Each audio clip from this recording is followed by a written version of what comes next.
da mesma moça aqui em Curitiba, a matéria do site BBC News Brasil.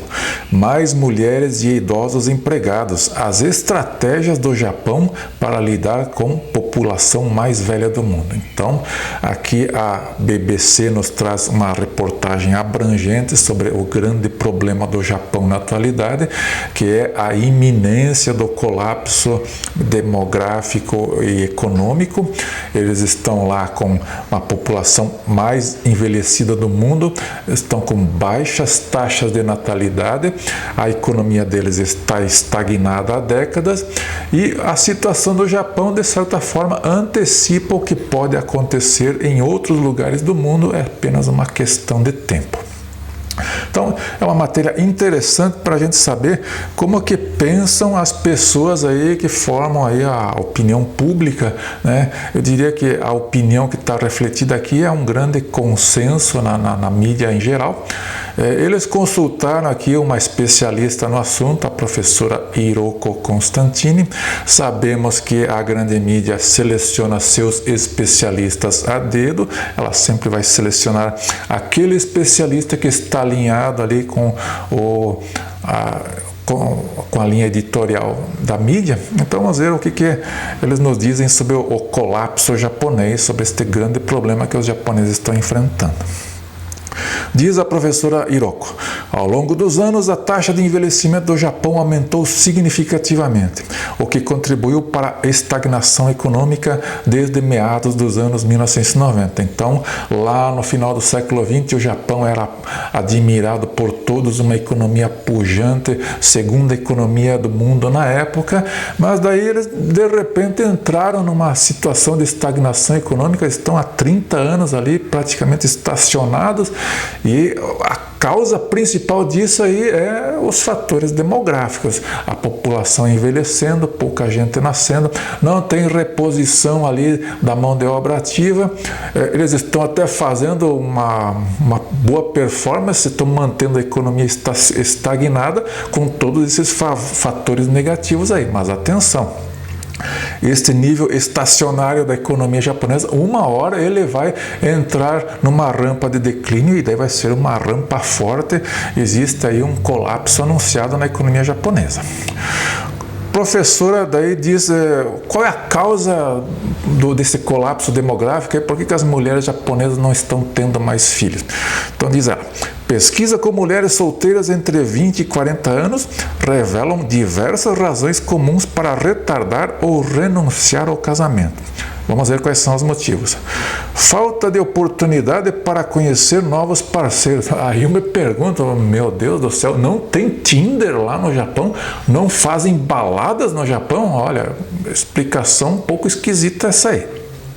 Outro motivo, o desejo de manter o estilo de vida atual, atenção, e priorizar a realização pessoal. Realmente aqui é o Japão, como outros países do mundo, priorizando aí certos aspectos, é o que eu chamo aí de vírus pós-moderno, uma juventude individualista e hedonista. Estão mais preocupados consigo mesmos e com curtição da vida.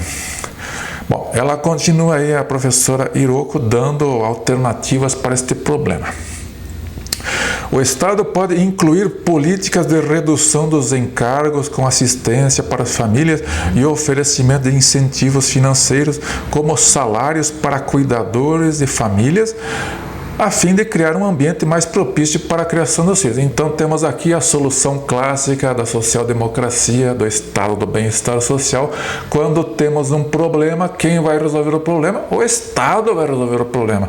Então, se as jovens lá não querem ter filhos porque tem que cuidar dos mais velhos, então o Estado vai pagar um bolsa cuidador lá para que alguém cuide dos velhos e libere os jovens para cuidar dos filhos. Bom, e aí eu me pergunto, como a humanidade fez essas coisas ao longo de milhares de anos nas famílias, lá os que estavam ali em idade ativa cuidavam das crianças e cuidavam dos pais já envelhecidos, e qual era a receita naquela época? Ora, era sacrifício pessoal. Outra ideia que a professora coloca ali, por exemplo, né? Na França, por exemplo, as famílias com crianças recebem, a partir do terceiro filho, benefícios consideráveis no imposto de renda, além da redução dos custos de merenda escolar e assistência às crianças fora do horário de trabalho nas escolas públicas. Bom, aqui ela está citando o exemplo francês, que também é baseado em social-democracia, em estado de bem-estar social, ou seja, quem resolve o problema é o Estado. Resolve como? Dando auxílios, benefícios, vantagens para quem quiser ter filhos. E aí eu pergunto, né, como que um Estado que já está no limite, já ao longo das décadas já acumulou um monte de benefícios e auxílios que ele tem que carregar aí como um peso, que está com o endividamento no limite, o endividamento do governo japonês é um dos mais altos do mundo, que está com a taxa de impostos já no limite. Se aumentar mais a taxação, as pessoas vão começar a parar de pagar imposto, é a lei de Laffer aí entrando em ação. Então, querem resolver o problema sobrecarregando ainda mais um governo, um Estado que já está no seu limite. Outra coisa que a professora Constantini fala aqui. Para Constantini, atrair mulheres para o mercado de trabalho com políticas favoráveis, como licenças maternidade generosas, é uma parte fundamental da solução da crise japonesa. Então, além de sobrecarregar o Estado, a ideia é sobrecarregar as empresas, que por enquanto ainda são economicamente viáveis e lucrativas, mas que ao longo das décadas estão sendo sobrecarregadas aí com encargos e mais encargos, e agora vamos estender aí as licenças de maternidade, e quem vai pagar isso? Obviamente a empresa onde a mulher trabalha. Sobrecarregando terceiros é a solução social-democrata bem conhecida. Daí cita a professora ainda a reportagem aqui diz da outra ideia para resolver o problema. Outros países com baixas taxas de natalidade, como a Austrália e a Alemanha, optaram por facilitar a entrada de estrangeiros. Bom, aqui eles citam uma das soluções mais adotadas aí por países desenvolvidos. Taxa de natalidade baixa no país, você repõe a população trazendo imigrantes para o país. Bom, isso funciona em países que têm um potencial de atrair imigrantes, geralmente economias fortes, né? Países com economia fraca não atraem imigrantes, mas o Japão tem esse potencial. Só que o Japão tem uma resistência histórica à imigração, só menos de 2% da população japonesa é formada por estrangeiros, eles têm uma resistência muito grande à imigração, então eles estão com dois problemas, né? População em declínio e não aceitam imigrantes. Diz a professora aqui, este enfoque do japonês pode ser atribuído a um forte desejo do japonês preservar sua homogeneidade étnica. A relativa homogeneidade étnica do Japão costuma ser considerada um fator de estabilidade dentro da sociedade. Bom, aqui tem uma certa razoabilidade no que ela está falando, porque realmente quando você traz imigrantes para um país em quantidade, eles trazem sua própria cultura, seus próprios valores e quase sempre dá choque cultural, né? A gente pode ver isso claramente na Europa.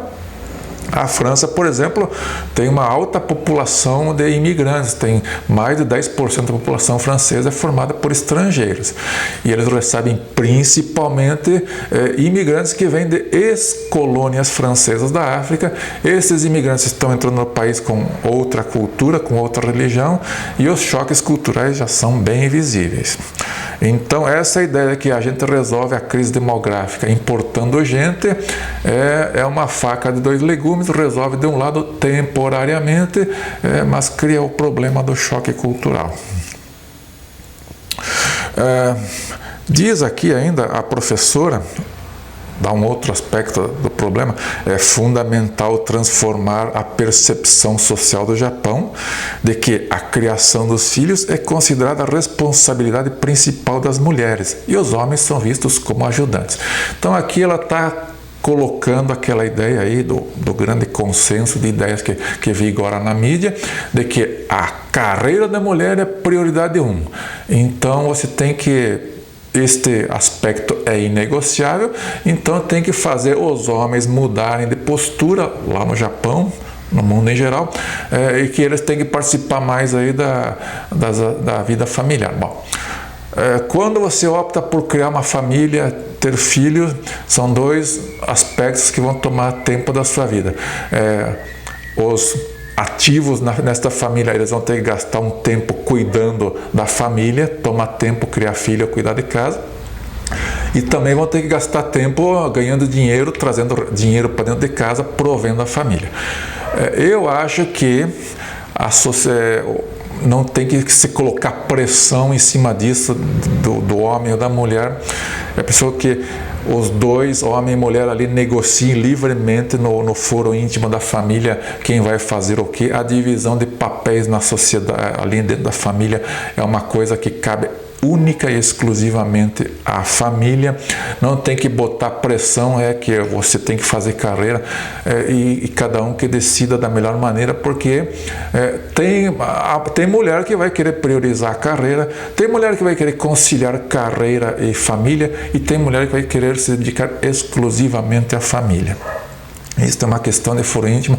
Tem que dar total liberdade para as mulheres optarem pelo que elas acham mais vantajoso, porque se não for desse jeito, olha, vai dar ruim, aí realmente é colapso populacional, é direção ao abismo.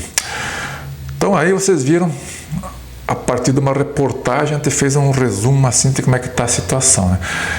A visão do consenso geral, aí, principalmente o consenso da mídia, é uma visão que realmente não vai resolver o problema, vai acirrar o problema demográfico que está forte lá no Japão, mas vai se espalhar pelo mundo inteiro, a questão de tempo. Obrigado, fui.